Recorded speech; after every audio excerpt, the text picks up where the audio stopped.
Number one podcast in Sabah. Legit! Promoting Tarap, Poso and Amplang to the next level. This is Kinabalu Podcast. Baik, podcast ini dibawakan khas kepada anda oleh Koperasi Keluarga Tai Sing Lumbating, Kota Bulut Berhad, sebuah koperasi yang berteraskan kebersamaan, kemajuan dan kesejahteraan komuniti. Dalam episod kali ini, kami akan berkongsi isu-isu semasa yang berkaitan dengan KWSP seperti perkhidmatan caruman KWSP untuk usahawan, pekerja sendiri atau siapa-siapa saja, kerana kami percaya akan kepentingan simpanan untuk hari tua yang kukuh demi kesejahteraan masa depan anda. Koperasi Keluarga Tai Sing Lumbating bukan sahaja sebuah koperasi tetapi juga rakan perniagaan dan keperluan harian anda. Kami menyediakan stesen minyak untuk memastikan perjalanan anda lancar setiap hari, kedai runcit dan pelbagai barangan keperluan harian pada harga berpatutan. Pangkis. Kihui.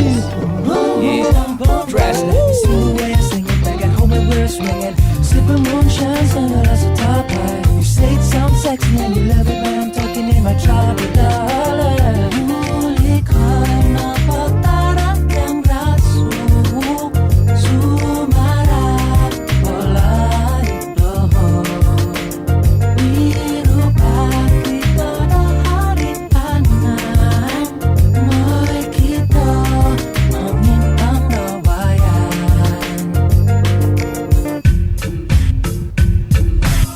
Assalamualaikum what people, saya Ricardo Dan saya Kenny. Kami dari Kinabalu Podcast, the number one podcast di Sabah. Legit. Dan kita bertemu di latest episode bersama dengan Kinabalu Podcast pula kali ini. Ya. Sebab kita berkolaborasi bersama US Embassy untuk episod-episod yang sebelum ini. So dia rasa macam lain sikit. Ya, macam lama anda berada di studio Kinabalu Podcast. Betul. Ya. Sebab di sana dia agak family friendly. Tapi episod kita kali ini pun family friendly. Sangat. Ya. So kau jaga saya Ya, nanti kau punya mulut memang selalu pandai terlepas lah. mulut kutur. So kali ni episod sangat penting bagi aku dan aku mau banyak belajar pasal ini barang. Sebab aku sudah terpilih tetap dan berpencen. Bukan kau saja, saya pun sama. Kebanyakan orang pilih itu. So kita mau tahu beza ni.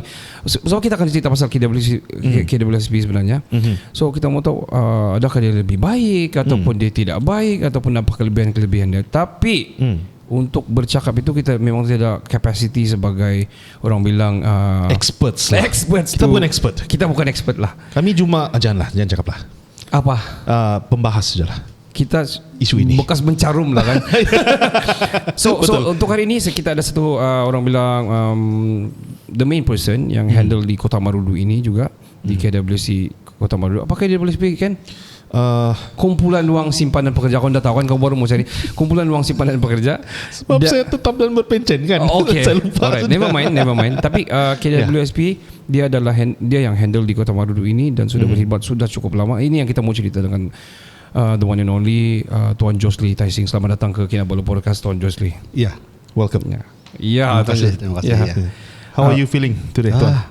Macam gemetar juga nih. Berhadapan dengan dua yang apa ini DJ yang jangan yang gemetar. Jangan gemetar. Buat macam kami yang mau dididik nih, kami anak murid di sini.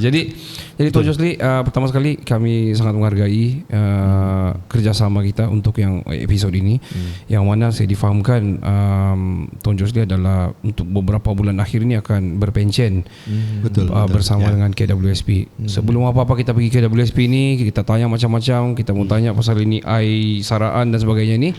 Kita kenali dulu Tuan Josli. Boleh. Tuan Josli Tai Sing ni berasal dari mana? Okey, saya sebenarnya dilahirkan di Kota Marudu. Okey. Saya dilahirkan di Kota Marudu dan sempat sekolah di sini sehingga darjah 3 kalau saya tersilap. Okey. Di sekolah mana tu? Di SK Tegaro. Tegaro. Dekat juga sini nih. Dekat saja. Dan lepas itu bapa saya hantar saya bersekolah di kampung asal lah. Bapa saya di kampung Teginambur. Kota Bulut. Iya. Okey. So daripada 74 sehingga 76 saya bersekolah di SK Taginambur, Kota Bulut. Ya. Dan selepas itu mengambil pendidikan sekolah menengah di SMK Arsyad Okey. Daripada 1977 sampai 1981 lah. I Ya, see. di sana. 81 saya belum juga lahir. Laut 82 baru saya lahir. Saya belum lagi. Dia belum kena buat lagi akhir. Okey, jadi Tuan Josli habis pendidikan di sekolah menengah sana, adakah bersambung lagi pembelajaran itu? Okey, disebabkan saya bukan pelajar terbaik macam Kenny, macam Ricardo juga. Tidaklah. Saya pelajar yang biasa-biasa saja. Jadi keputusan pun orang bilang cukup-cukup makan. Okey. Ya. Kemudian masa itu sebab abang saya masa itu pun saya anak kedua. Baik. Kemudian abang saya masa itu dia pendidikan dia pun tidak sampai ke mana lah. Okay. So tidak ada satu orang bilang role model ataupun contoh lah. Okay. So saya meminjam contoh orang lain lah. Okay. Macam sepupu begitu. So saya sudah tanamkan untuk belajar. Tetapi yang mana sepupu ni dia meneruskan. Masa itu sepupu saya sudah UiTM lah. Sudah keluar dari ITM. Okay. So saya tanamkan saya punya niat. dalam hati saya niat tu untuk mau belajar. Baik. Okay, lepas itu oleh kerana keputusan itu tidak bagus, jadi saya terpaksa. Masa itu saya masih ingat lagi tu Ricardo. Saya dengan seorang teman saya orang Sorensop. Okey. Dengan berani saja tu, kami masuk dari satu office ke satu office. Cari kerja. Termasuklah Bapak Ricardo tu di sana Yayasan Sabah. Di Kota Merdu lah masa tu mau cari kerja. Dia di Yayasan Sabah musim itu. Saya ingat lagi. Saya pergi jumpa kami sama kawan saya ni pergi jumpa. Berani sajalah. Kita tanya ada kerja kat sini ada. Kurang lebih begitulah kan. Jadi setiap pejabat kerjaan lah di Kota Merdu masa itu. Musim itu ini pekan lama lagi ni. Betul. Jadi kami masuk saja. Jadi orang bilang musim itu tidak rasa malu lah itu. Tebalkan muka lah. Muka, ya kan. Jadi masuk saja, jadi tidak ada. Jadi sebab musim itu mana kita tahu kan. Sebab biasanya yang keputusan itu akhirnya di ibu pejabat juga betul kan. Betul. I see. Tapi bagaimanapun itu ada satu pengalaman yang bagus. Dan walaupun tidak dapat, tapi itu tidak mengecewakan kami lah. Dan akhirnya kami teruskan dan pergi di Kota Kinabalu lah untuk mencari pekerjaan di sana. Masa itu. Dan dapat di KK. Masa itu pernah juga saya pergi dan begitu juga lah kerja pergi dari satu kedai pergi kedai dan akhirnya saya dapat kerja sebagai security. Okey. Tapi saya ingat security itu yang jaga di bank lah. Sekali pula saya kena yang jaga satu kawasan tu yang sekarang kena panggil Bandaran Berjaya tu. Oh itu ayah yang paling bikin takut punya tempat. Ya. Jadi bayangkan gitu Kenny, Ricardo, musim itu umur saya dalam sekitar 16 tahun lah. 16 tahun dan saya kerja sebagai pengawal keselamatan. Dan dia bagi saya tu senjata dia tu pakai tu rotan saja tu. Rotan saja, kurang lebih macam inilah, besar sedikit panjang. Dengan persenjataan itu mengawal itu kawasan Bandaran Berjaya. Okey. Bayangkanlah. Jadi saya bilang sengsara juga ni saya bilang kalau begini. Lepas tu ketua itu sudah bagi maklum. Okey, saya bagi warning. Kalau kamu berhenti selepas 2 minggu kah, 3 minggu kah, dia bilang sebelum gaji itu kalau berhenti kamu terus tidak ada gaji dia bilang. Dia kasih set gitu terus. Jadi mesti genap 1 bulan berdapat gaji. So bila pengalaman saya tu start jam 6 petang sehingga saya punya shift tu sampai 6 pagi. 12 jam. 12 jam kerja. Saya bilang masa itulah saya macam gini pula sengsara kerjaan ni saya bilang. Jadi saya pun fikir begitu. Cukupkah 1 bulan? Tidak sampai, tidak pagi tahan. itu malam itu saya di dalam dilema berfikir macam mana begini-gini. Akhirnya saya buat keputusan pagi itu berhenti. Saya pergi cari kerja lagi. Saya pergi di Hayat lah, pergi di Toshiba lah, semua pergi kan. Lah. Jadi akhirnya tidak rezeki lah pada masa itu. Baik. So saya pun sambil daripada saya menunggu sampai begitu lama tidak gaji, bagus awal-awal saya berhenti lah. So saya berhenti juga pagi itu. Keesokannya dan hantar itu uniform dan kena marah lagi. Tidak tahan Kenapa tidak tahan? Kadang marah bilang, kamu ini bilang bikin kotor kami punya rekod saja dia bilang. Alamak. Masih balik itu uniform bahkan masih balik itu lah. Jadi berhenti dengan cara yang bagus lah kan. Yalah. Ya. Lepas itu balik kampung lah. Saya balik kampung di Tagaro. Dan untuk makluman Kenny dan Ricardo lah, di Kota Meruduk macam itu, saya ada satu perpustakaan. Saya rasa di sini di Pekan Lama. Ya, Ada satu perpustakaan. Jadi saya perlu datang di sini sekali seminggu untuk mencari itu iklan lah. Iklan perpustakaan itu. Sengsara juga Iklan dulu. kerja. Saya kan tuh tahun 82. Dari surat kabar ke itu? Ada. Saya baru lahir. Udah kabar. Dia tapi itu lama-lama sudah kan. Tapi mana lagi dulu belum lagi macam sekarang kan. Laju. Jadi terpaksa pergi dan cari sana dan saya dapatlah satu keretan di sana yang dia bilang kursus pengurusan koperasi. So itu diadakan anjuran Koperasi Rakyat Sabah atau Koras. Itu dibuat di Keningau. Di Keningau. Jadi ini sebenarnya untuk semuanya ahli-ahli koperasi lah. Tetapi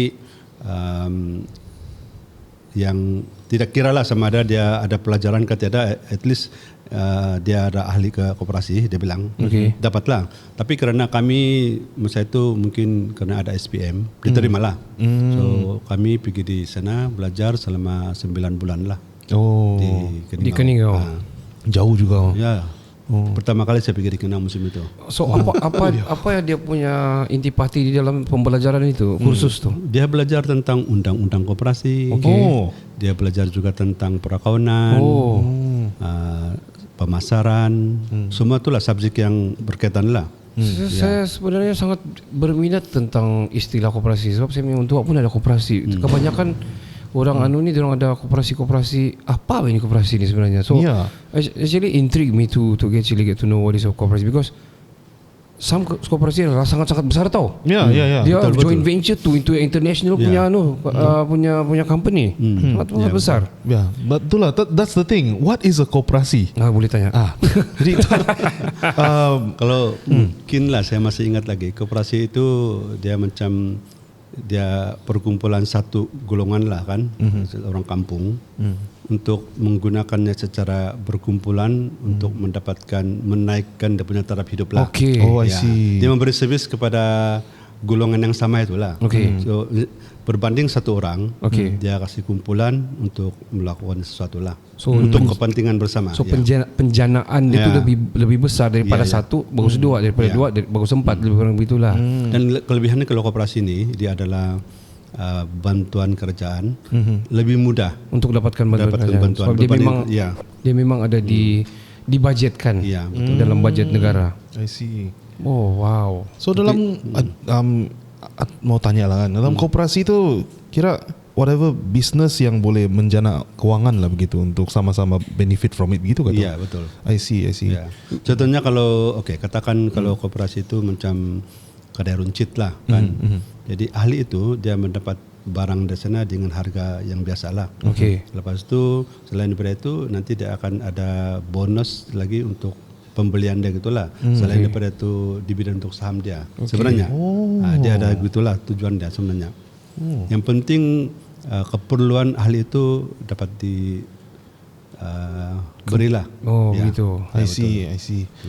So kita berbalik kepada cerita perjalanan Tuan.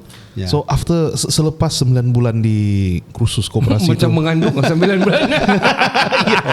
betul. Cuma juga 9 bulan kan. Pandai juga dong buat kursus macam mengandung. So selepas 9 bulan tu ada lagi macam internship ke apakah di mana-mana syarikat ke macam mana itu? Biasanya kalau kami akan buat praktikal lah kepada koperasi lah. Saya pada masa itu dengan satu kawan saya orang Gosen. Kami buat praktikal di koperasi serbaguna Panaitan kah? Kalau saya tersilap. Di Panaitan. Jadi kalau mereka bermusyawarat, kami akan hadirlah. Hadir, pantau, tengok, bagi guide orang semua. Betul lah. Dan selepas itu kami akan tulislah macam tesis lah betul. Tapi job ini report lah kan dan kembalikan. Dan lepas itu syukurlah lulus juga. Saya lulus musim itu.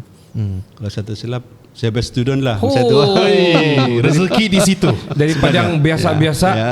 dulu masa sekolah menengah kan jadi luar biasa di koperasi. Mungkin jiwa tuh di situ lah. Betul. Kemudian yang menarik dia tuh waktu saya pemeriksaan akhir tuh di sana kebetulan masa itu saya interview karena panggilan interview di KPD Inanam. Oh, oke. So lecturer saya benarkan saya pergi pagi untuk pergi interview dan saya skip itu exam. Jadi petang itu baru saya exam lah malam. Jadi saya pergi interview di KPD Koperasi Pembangunan Desa. Ya, betul-betul. Di Inanam. Okay. Dan lepas itu tapi lucu juga saya musim itu. Saya pergi interview naik bus. Saya pun tidak tahu sebenarnya di mana tu bus stop, Pak.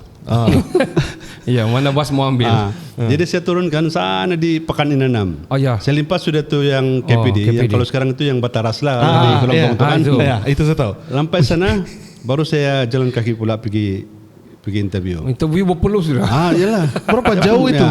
Saya pun tidak tahu. Tapi orang kampung kan, Katara betul tidak tahu apa-apa, Pak. Semua kita orang kampung ini. Ya, sama Pak. Lepas itu interview, syukurlah mungkin saya tidak tahu macam mana, tapi saya dapat menjawab. Kemudian itu lepas saja interview pagi itu, kelang kabut lagi saya cari bus. Sebab mau kejar itu exam. Oh, exam. Betul. Jadi lepas itu jumpa satu minibus. Saya sudah bagi tahu, saya pergi di Keningau, saya bilang. Okey naik bilang. Lepas tu bila saya nampak arah jalan dia pergi sebelah Ranau, saya bilang, "Topinai, saya mau pergi Ranau, Keningau." Saya bilang, "Hah? Keningau? Bukan Ranau kan?" Dia bilang. Alamak. Saya kalang kabut ini, saya mau exam ini, saya bilang. Lepas tu dia kasih berhenti saya, lepas tu dia bagi duit. Okey, kau cari taksi, dia bilang. Jadi dia terpaksa dari Ranau. Bukan tidak juga. Barulah di nasib baik baru sampai Inanam. Okey. Baru sampai Inanam lah. Jadi saya naik taksi. Balik lagi pergi stesen. Baik lagi pergi di KK. Cari dari lagi. Sana itu terus kelang kabut lah sampai di Keningau dan terus saya ambil exam lagi lah. Keningau Union Transport KUT dulu. Bukan, saya tidak naik itu lambat itu. Kalau itu yang Pinampang. Itu lambat itu. Saya naik itu apa? Saya naik itu minibus Pirate. Betul. Oh, itu dia guna tu Land Cruiser, Pak. Land Cruiser. Laju kan. Ya, betul. Itu masa punya Grab lah, Maxim masa betul, itulah. Ya. So kita cerita pasal apa ni sudah masuk di KPD. Diterima masuk di KPD. Lepas itu kemudian baru saya tahu yang saya dapat di KPD lah. Wah. Lepas itu kerja lah. Itu musim Ricardo tahun saya masih ingat lagi 9 hari bulan 5 1983 saya lapor diri. Iya. Wow, that's such a long time ago, man. Itu memang belum sampai 18 tahun umur saya, tinggal 1 bulan lagi lah mau genap 18 tahun. Sudah kerja lah. Saya kupas-kupas sikit lah zaman-zaman dulu dan sekarang. I think 18 years old nowadays and dulu sudah 16 tahun sudah jadi security, bayangkan tu. Tengok. So it was like macam didedahkan awal kepada yang pekerjaan yang dewasa kan. Iya, dan juga orang bilang mandiri ni bang. Mandiri yang sendiri untuk berdikari dan sebagainya. Yes. Yang mana ada sudah offers yang sebegitu bah. Betul loh. Macam sekarang 18 tahun masih begini melintang tu telefon begini, main game ML. Ada orang terasa nama. Nah, saya pun sama juga. 18 years old when I think back kan apa yang saya buat. Apa yang saya buat? Saya baru belajar kereta. Lepas tu duduk-duduk rumah. Apa lagi dibuat ni? Nggak tahu. Ya, main berbanding game. dengan orang-orang dulu yang saya main bola lah kali 18 years old. kan. Tapi dulu orang sudah try to look for nafkah and cari yang stability bah, Ya. Kami punya generasi jenis yang tahan lasak lah. Ya. Memang Ya tahan betul, lasak. memang tahan lasak. Tapi Tahan Tuhan- lasak, tahan hati, Ya, tahan betul. kuyak. Ya. Tapi saya mau defend sikit lah. Saya masa tu saya 18 tahun saya ada jual manggis sama durian. Itu lagi bagus kan. Kasih naik sikit lah. Bukan dia telung bapak dia. Ya. Ya, tolong dikebun lah. Jadi balik pergi ke Ningau tu. Macam mana tuan kasih tahu yang diterima masuk apa semua ke KPD? Lepas itu KPD tu pertama sekali di mana office masa Di Inanam. terus di Inanam lah bekerja di sana lah sebagai saya sebagai masa itu maintenance clerk. Maintenance club. Maintenance club ini yang jaga itu bangunan lah. Semua begitu. Maaf saya bertanya Tuan. KPD sudah dimasukkan betul? Ataupun Tidak, macam mana? masih ada. Masih sampai gitu. sekarang ya. So sebab saya nampak dia punya produk-produk lah, contohnya macam desa. Itu anak syarikat dia. Anak syarikat kan. Ya. Macam susu-susu kita dulu dari desa, orang yang keluar. Lepas tu ada ayam-ayam betul. kan yang produk-produk Cold storage. cold storage dan sebagainya. Saya sebenarnya mau tahu apa ini KPD. Pada asalnya saya tahu dia dulu ada di bagian nampak hardware tu, bagian sana kan. Oh, sana pula tu. Yeah, Kompleks KPD itu sana dulu. Yeah, it was there before. Dan saya selalu mengantar saya punya makcik juga di situ, ikut saya punya pakcik. Kerja KPD ada orang. Ya, so di belakang tu kadang-kadang ada kambing, Betul-betul, ya. kan ada sapi, ada rumput-rumput, ada macam sayur-sayur. So boleh terangkan Tuan sebelum kita pergi Tuan punya apa sebenarnya dari segi orang bilang kementerian macam mana, kenapa dong buat kalau tidak silap saya KPD yang diimplement oleh Datuk Haris mungkin Kerajaan Berjaya. Datuk Haris kan zaman itu. Itu adalah salah satu daripada organisasi yang dibentuk untuk memajukan masyarakat lah. Contohnya macam KPD, Kawan Nelayan, Yes. Kosan, Safoda. Oh ya. Semua ini itu antara ini semua zaman Berjaya badan-badan ni kan? itulah ya. Wow. So, kalau KPD itu dia lebih kepada pertanian lah. Baik. Korporasi Pembangunan Desa dia bilang. Ya korporasi lah. So antara satu yang dia lebih kepada pertanian. Kawan Nelayan perikanan. And then Kosan itu dia yang belia lah kan. Belia. Mas sampai sekarang ada juga sana Kosan, Ya, masih ada lagi. Ya, masih ada Kosan dia bilang tu kan. Oh, ada lagi tu. Tapi sudah dia berubah sudah. Sudah lah. Oh, I see. Yang kasut itu Kosan lah tu. Ya. Pakaian seragam sekolah tu Ya. Kosan lah tu. Ya. Asal saya ingat kosan itu. Betul. Kalau KPD itulah yang pertanian, tapi dia ada syarikat juga di bawah KPD Holdings. Itu macam sebut ayam tadi tu, Desa Hatchery. Oh, hatchery. Kemudian kalau yang susu tu Desa Cattle. Ya. Desa Cattle. Lepas tu kalau yang itu desa dairy farm tu anak syarikat ke tu? Dulu ya. Ya dulu kan. Semua itulah Markisa semua tu Ya, dulu lah. Markisa. Oh, Markisa. Semua dulu ya. Wow. Tapi saya di yang KPD proper. Saya bertugas yang macam saya bilang tadi maintenance clerk, tapi dalam 3 bulan saja. Lepas tu saya pindah pergi jadi kerani account lah. Kerani account. Nasional ya. So KPD proper meaning the HQ lah.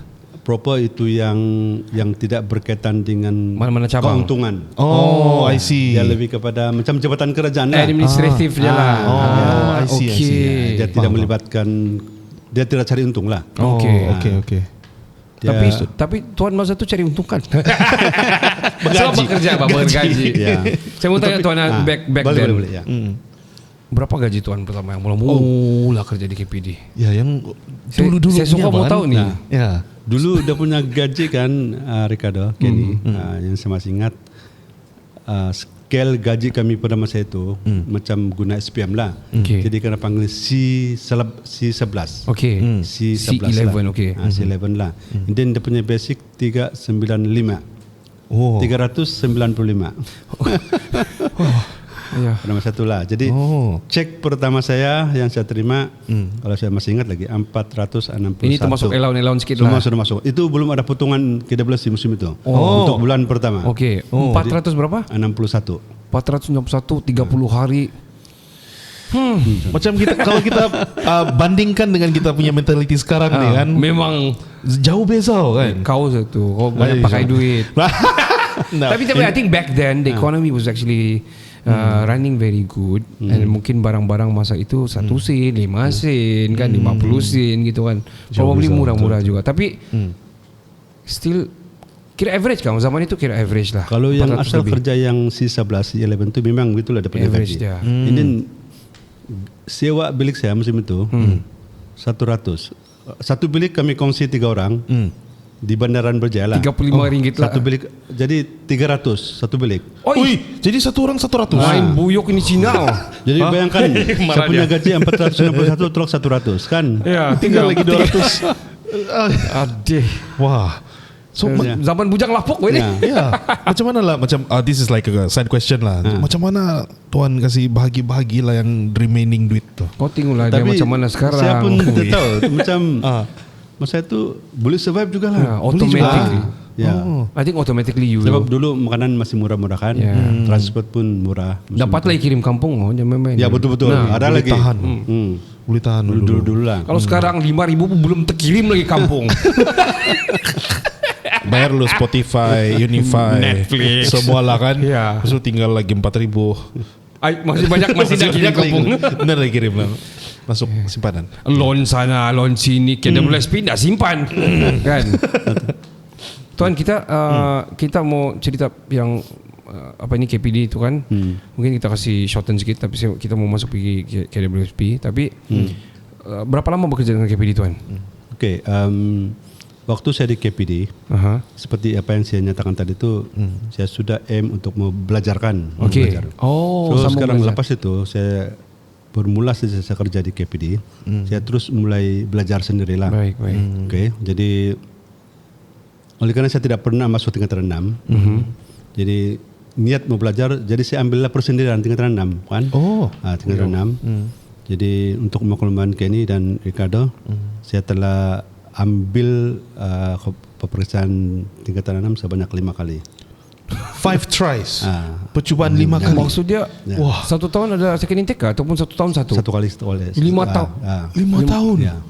Saya hanya berhenti 1 kali itu sebab adik saya musim itu dia ambil. So saya bagi pulang dia dan selepas itu baru saya ambil balik Sambung lah. balik.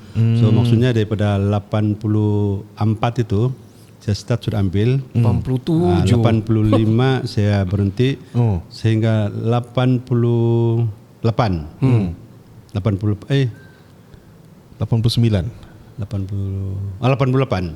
88 saya ambil. Jadi masa itu saya lulus lah 5 kali. Jadi saya ambil oleh kerana tidak pernah ambil kelas kan dan tidak mampu mau ambil kelas malam di Commercial College kan, Kinabalu Commercial College. Gaji 400 saja Pak, menyewa lagi kan. Mau bayar itu ini. So belajar sendirilah. Saya beli itu nota kan dulu ada tu yang Adobe Adobe Post gitu kan. Yes. Saya ambil nota dia saja. Sabaran belajar gitu. Kemudian itu selain daripada itu Kenny, Ricardo, saya juga tidak puas hati dengan itu, saya mohon juga di ITM. Mohon juga ITM musim itu. Jadi bayangkan kalau saya pikirkan 4 tahun, mungkin 9 kali saya mohon. Sebab 1 tahun itu 2 kali pengambilan kan. Panggilan pertama, kedua. Kemudian saya mohon yang full time, saya mohon juga yang part time. Tapi tidak dapat. Baru tahu kan betapa buruknya keputusan saya kan. Jadi that's the point. Sampai tidak kena terima Pak. Tapi saya bilang gagal ini saya mohon lagi balik. Tapi dalam masa yang sama tu saya kasih improve juga lah. Saya ambil single subject, dapat kepujian, saya punya BM. Lepas tu oleh kerana masa itu saya kerja dengan di bagian kerannya account. So saya ambil inisiatif untuk ambil itu knowledge lah untuk bookkeeping. Saya pergi kelas sendiri di Kinabalu Commercial College. Saya ambil itu kelas yang LCCI gitu. Ambil Commercial Industry kan. Jadi ambil yang bookkeeping. Sessuan saya lulus. Lepas tu saya ambil yang intermediate. Masa itu saya gagal lah. Tapi saya teruskan, saya tidak ambil lagi. Saya teruskan ambil saya punya tingkatan 6 lah. So lepas ini oleh kerana pengalaman saya, kemudian BM saya pun sudah okey, kemudian saya ada tu bookkeeping sudah, and then permohonan saya masuk ITM yang ke-9 lah tu kan. Diterima. Baru diterima. Itu pun yang luar kampus. Luar kampus lah. I see. Itu tahun 88. Januari 88 itu saya mohon untuk ITM, yaitulah. Jadi kemudian saya ambil juga STPM masa itu. So itu yang kali kelima lah. Kemudian itu Julai 88 saya diterima lah mula di ITM luar kampus. Luar kampus. Jadi Kenny, Ricardo ingat kata yang sekarang Bataras itu, sana lah KPD. Jadi dulu kami punya office sampai 415 saja. Ya betul. 415 I remember kan? saja 415 ya. Jadi kami dulu. My late father punya masa dia begitu. 415 balik sudah ya. It's the office hours lah. Naik bus sampai KK, lepas itu tukar bus pergi sembulan. Untuk jadi, hadir kelas. Pergi kelas. Lepas itu makanlah sikit-sikit di sana kan. Lepas itu kami mulai kelas. sampai jam 10 malam. Every day balik lagi. Lepas tu syukur juga kami ada 3 orang kawan baik ni. Jadi yang satu ni yang ada kereta ni dia balik ulang alik pergi Kota Bedut lah. So cara dia kami sama saja subjek kami. Jadi kami menumpang dengan dia lah. Jadi dia on the way kan, kami tinggal di Likas. Dia kasih berhenti sana lah. Jadi okeylah transport sudah selesai kan. Tidak juga ujung bulan ini bil kau. Betul loh kan. Tidak pula saya pakai patut bagilah minyak kan. Tidak terpikir lah. Cari dia balik tuan. Tapi sebelum kita cari kita akan berehat. Kita berehat dulu. Kita mau cerita mendalam sedikit dari segi KWSP. Saya banyak mau tanya ini dan kita ada kumpul-kumpul soalan juga. Kita akan berehat. Dan untuk kali ini podcast ini dibawakan kepada anda oleh Koperasi Keluarga Taising Lumbating Kota Belud Berhad, sebuah koperasi yang berteraskan kebersamaan, kemajuan dan kesejahteraan komuniti. Ya, dalam episod kali ini kami akan berkongsi isu-isu semasa yang berkaitan dengan KWSP seperti perkhidmatan caruman KWSP untuk usahawan, pekerja sendiri atau siapa-siapa saja, kerana kami percaya akan kepentingan simpanan untuk hari tua yang kukuh demi kesejahteraan masa depan anda. Koperasi Keluarga Taising Lumbating bukan sekadar sebuah koperasi, tetapi juga akan rakan perniagaan dan keperluan harian anda. Kami juga menyediakan ataupun koperasi itu menyediakan stesen minyak untuk memastikan perjalanan anda lancar setiap hari, kedai runcit dengan pelbagai barangan keperluan harian pada harga berpatutan. Dan ke mana-mana, kita akan kembali selepas ini. Hai, saya Ahmad Sabah. Jangan lupa dengarkan Kinabalu Podcast nomor 1 di Sabah.